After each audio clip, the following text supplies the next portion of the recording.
You're listening to Winnipeg's Classic 107. My name is Simon Rusnak. The Winnipeg Youth Orchestras give like-minded, passionate young musicians the opportunity to better their playing in an orchestral setting while exploring some of the great works in the repertoire. This evening, the WYO Symphony performs in their Wintertide Concert. Conductor Andrea Bell, plus soloists Sophie Reimer-Epp and Malachi Hebert have joined me to tell us more. Hey, everybody. Hello. Hi. Well, it's so good to see y'all. Andrea, a Wintertide Concert on an early spring evening. You never know with Winnipeg weather, do you? No, we should be calling it the Springtide. Well, we already have a Sounds of Spring concert, so this is still winter, but there's enough snow for it to be winter. So, yeah, we're excited about our concert. I guess no matter the weather, there's going to be some great music making going on. I want to start off by asking you, tell us a little bit about how 2022 has been for the Winnipeg Youth Orchestras. What's it been like making music together? So great to be together and in person. There's still been, like every week, there's maybe 2 to 6 kids that zoom in because of, maybe they're not feeling well. So people are being cautious, which is great. And, but we're still seeing everybody every week, which is so nice to rehearse together. And we're really excited about our concert. The kids have put in a lot of work for this concert on Monday, 2 movements of a Dvorak symphony and 2 concerto movements with our soloists, and also the Barber Adagio, which is really awesome for the string players to be able to play. So let's chat a little bit about these soloists.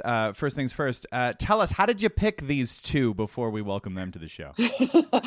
Well, Winnipeg Youth Orchestra has an adjudicated scholarship competition, and Malachi and Sophie were 2 of the winners. So we're thrilled to pieces that they could play a movement of their concerto with the orchestra. It's a big deal. It's a really lovely experience for everyone, for the students to work with the orchestra and the orchestra to work with a student soloist. So it's very exciting.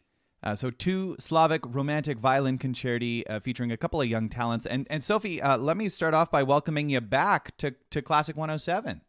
Thank you so much. It's nice to be back. We last had you on. You were telling us about putting together a virtual WYO performance. No need to be compiling videos this time around, right? No kidding. Yeah, it's a nice change. I mean, I love video editing, but I like playing in-person orchestra more. So I am happy that this is the way we get to do the concert this year. You're going to be performing the opening movement to the Wieniawski Concerto, right? Mm-hmm. Yeah. And this concerto, I've been playing this for a while because it was my competition piece in December. It was my audition piece this spring. And it started off last spring as like a short spring project. As you can see, it was not a short spring project and has carried me through this entire year. And it's been a really interesting study in how do you prolong playing a piece without it getting boring or your interpretation of it kind of falling flat. So it's been a really interesting and neat opportunity to be able to study a piece this way. If you had to characterize the Wieniawski in a certain way, how would you describe this concerto to someone who's never heard it before, since you've spent so long living with it? It is, I don't know, I think it's one of the most kind of quintessential romantic sounds. And you can kind of argue that the Glazunov is the same thing.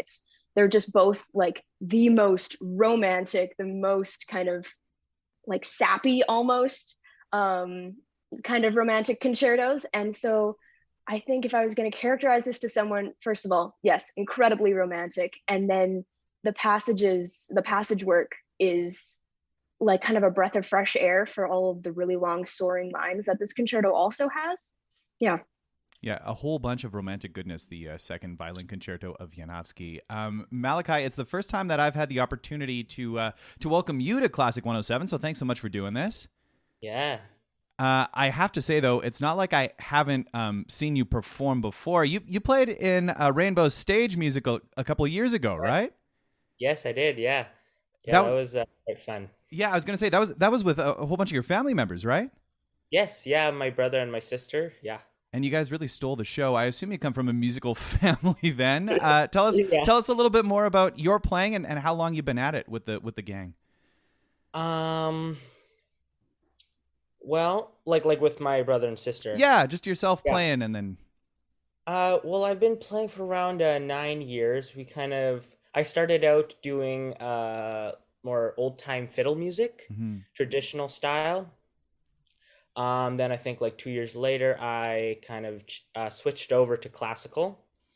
similar to like my brother and sister did similar things. They both started out. Actually, my brother started out on the banjo, so a little bit different, and then he went to the cello, classical cello. And obviously you've had some great success doing the classical thing, including a competition, one of the competition winners in the WYO. What did it mean to be a winner this time round? It was great experience because I get to play with the orchestra. That's like quite different than playing with a pianist, because the sound, like the way they condense it with the piano, it doesn't have the same feeling as like the full orchestra. It's much more like thicker. Yeah. You know. Especially when we're talking about works like the Wieniawski that Sophie's going to be playing, or the Glazunov, as Sophie alluded to in the work that you'll be performing. This is another really just like quintessential, rich, romantic piece for violin and orchestra, isn't it? Yeah, definitely. Sophie was telling us a little bit about how she's been living with this work for a while. Has this been something that you've been working on, the Glazunov? It has been quite a while. I don't think as long as Sophie has been working on her piece. Probably like less than a year, like 6 months maybe, around there. And I gotta ask, who are you studying with? Carl Stobie. Oh, fantastic. There's a name that I think some Winnipeg, Manitoba musicians and the community might know, a name that they maybe have seen on a stage or two here in town. Andrea, as you mentioned right off the top, there's also music of Dvorak on this program, and a lot of people know the Ninth Symphony from the New World, though the WYO Symphony will be performing the Seventh, right? That's right. Yeah, so I have a kind of a fond spot for this symphony. I played it when I was in youth orchestra a long time ago, so I've always wanted to do it with one of my orchestras that I conduct, and I thought, I think this would be the perfect time to do it. So yeah, it's very challenging, but the students really have worked hard, and it really sounds excellent. It's very exciting. And they'll be performing the second and third movements, right? That's right. Yeah, we did the first movement at our November concert, and we're going to work on the last movement for our next concert. So we'll sort of get that whole symphony in over the space of the year, which I think it's kind of quite an accomplishment for the students to be able to say they can play a whole Dvorak symphony. Definitely. Do you know, is Sophie going to be compiling all of those performances into one extended WYO performance? That's what we need to do, that, Sophie. We'll discuss later. I've been secretly filming it this whole time, so. Oh, I'm so glad to hear that. And then the last work on the program, some exquisite music of Samuel Barber, the Adagio. It sort of sells itself, doesn't it? Yeah, it's just, and again, that's one of those pieces. Yeah, I played it as a kid and I always loved it. And then I had to sort of put it aside for a while because they played it at my cello teacher's funeral, and I had to leave it. Like, it was so heartbreaking that I had to leave that piece for a while. And I was telling the students, I might cry when we're playing this. It's possible.